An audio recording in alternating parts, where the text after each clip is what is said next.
Bismillahirrahmanirrahim. Assalamualaikum warahmatullahi wabarakatuh. Perkenalkan, nama saya Lili Leviana Latifah sebagai pemateri dan kedua rekan saya Hendy Rohendi sebagai kameramen dan Hilda Nurul Fauzi sebagai editor. Kami di sini akan membuat sebuah video pembelajaran yang diajukan untuk memenuhi tugas UAS mata kuliah Mikro Teaching yang diampu oleh Bapak Tato Nuryanto MPD. Baik, langsung saja di sini saya akan menjelaskan materi tentang teks laporan hasil observasi atau biasa dikenal dengan sebutan teks LHO. Sebelum lebih jauh mengenai teks laporan hasil observasi, ada baiknya kita mengetahui terlebih dahulu apa sih yang dimaksud observasi. Jadi, observasi adalah suatu kegiatan pengamatan terhadap suatu objek yang dilakukan secara rinci. Nah, selanjutnya, apa sih yang dimaksud teks LHO? Teks LHO adalah teks yang berisi penjabaran umum atau laporan hasil pengamatan terhadap suatu objek secara rinci dan detail. Lalu perlu teman-teman ketahui bahwa tujuan dari teks LHO adalah untuk melaporkan kegiatan hasil observasi ke dalam bentuk tulisan yang disusun secara sistematis dan objektif. Selanjutnya saya akan menjelaskan ciri-ciri dari teks laporan hasil observasi. Terdapat 6 ciri. Yang pertama bersifat objektif, global, dan universal. Objektif di sini artinya ketika kita membuat teks laporan hasil observasi, kita harus memasukkan data sesuai apa yang kita amati di lapangan. Lalu yang kedua, objek yang dikaji merupakan objek tunggal. Artinya ketika kita membuat teks laporan hasil observasi, misalnya teman-teman mengambil topik mengenai boneka, berarti hanya berfokus menjelaskan boneka itu seperti apa, tidak untuk menjelaskan mainan lain seperti mobil-mobilan, pistol-pistolan, atau bahkan motor-motoran. Ditulis secara lengkap dan sempurna.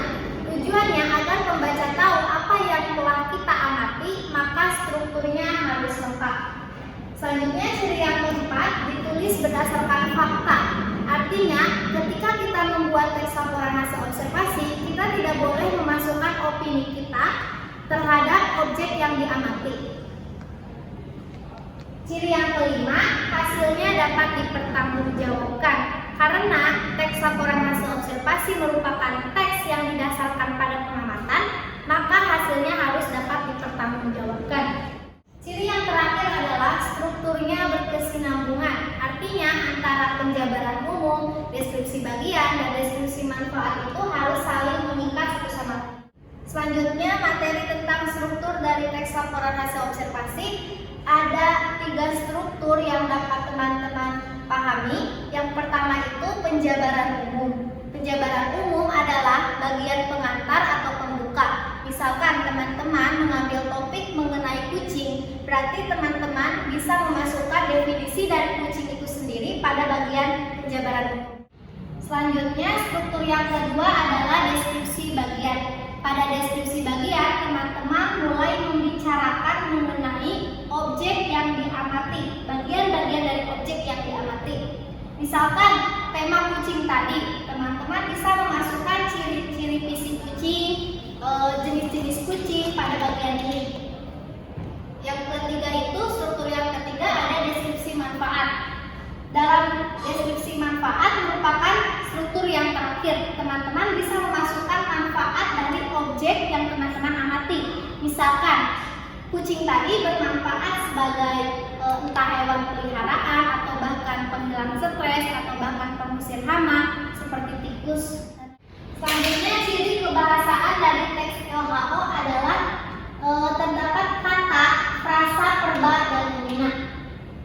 Tentunya di sini teman-teman sudah tidak asing lagi apa yang dimaksud dengan kata. Kalau kata itu hanya terdiri dari satu kata saja. Misalkan buku, meja, kursi itu termasuk ke dalam sebuah kata. Berbeda dengan frasa. Kalau frasa adalah sebuah gabungan 2 kata atau lebih yang menduduki satu fungsi. Frasa juga sering disebut sebagai kelompok kata. Untuk lebih jelasnya saya akan memberikan contoh mengenai frasa.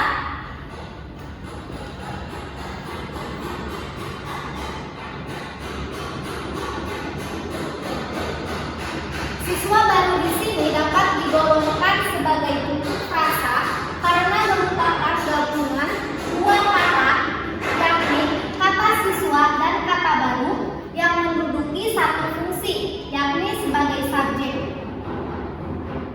Lalu ciri kebahasaan yang kedua adalah adanya afiksasi. Afiksasi atau sering disebut dengan imbuhan biasanya melekat pada kata dasar, misalkan ber, ter, an, kan, dan sebagainya. Afiksasi biasanya mengubah arti dari kata dasar. Untuk lebih jelasnya saya akan memberikan contoh afiksasi yang berubah dari nomina menjadi verba.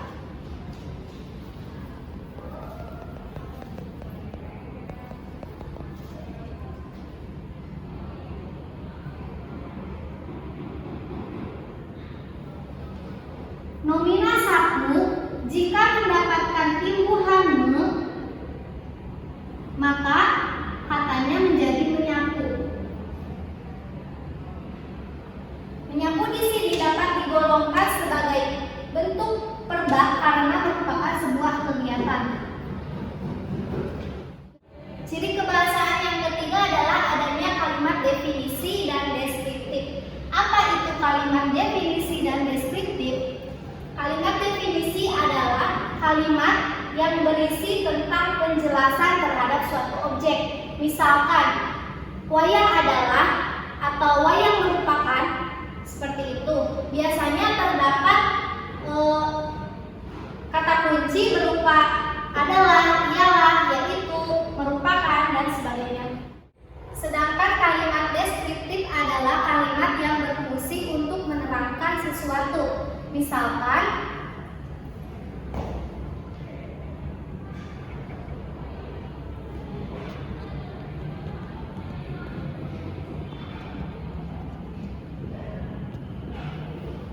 nah, kata terbuat dari di sini berfungsi untuk menerangkan sesuatu, bahwa wayang bisa terbuat dari kulit kerbau yang ditata atau kulit kayu atau jenis bahan dasar yang lainnya. Ciri kebahasaan yang keempat terdapat kalimat simpleks dan kalimat kompleks. Apa itu kalimat simpleks dan kalimat kompleks? Kalimat simpleks atau sering disebut dengan kalimat tunggal adalah sebuah kalimat yang sekurang-kurangnya terdiri dari subjek dan predikat.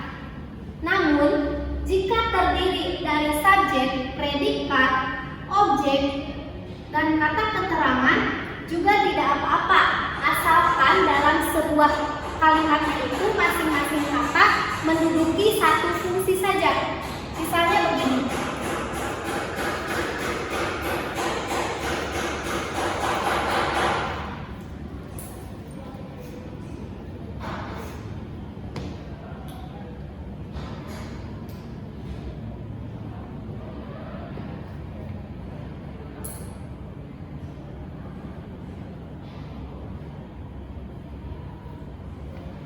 Pada kalimat saya membeli buku di warung, saya menduduki fungsi subjek, membeli predikat, buku objek, dan di warung kata keterangan. Nah, pada kalimat ini kan subjeknya satu, predikatnya satu, objeknya satu, kata keterangannya pun satu. Lalu, apa sih yang dimaksud kalimat kompleks? Kalimat kompleks adalah sebuah kalimat yang pada kalimat itu terdapat dua fungsi yang sama. Entah subjeknya ada dua, atau predikatnya ada dua, atau objeknya ada dua. Misalkan pada kalimat seperti ini.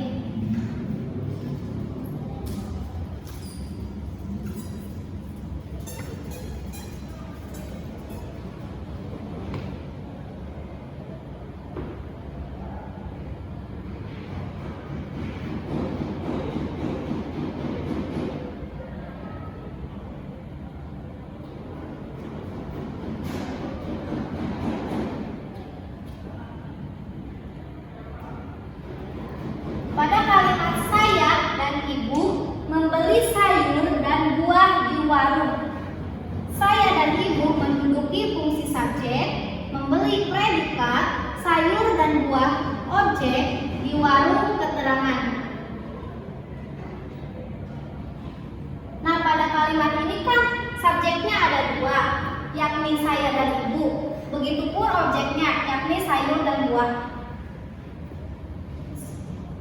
Baik, sekian pemaparan materi dari saya. Semoga dapat dipahami. Apabila ada kekurangan dan tutur kata yang tidak berkenan mohon untuk dimaafkan. Wassalamualaikum warahmatullahi wabarakatuh.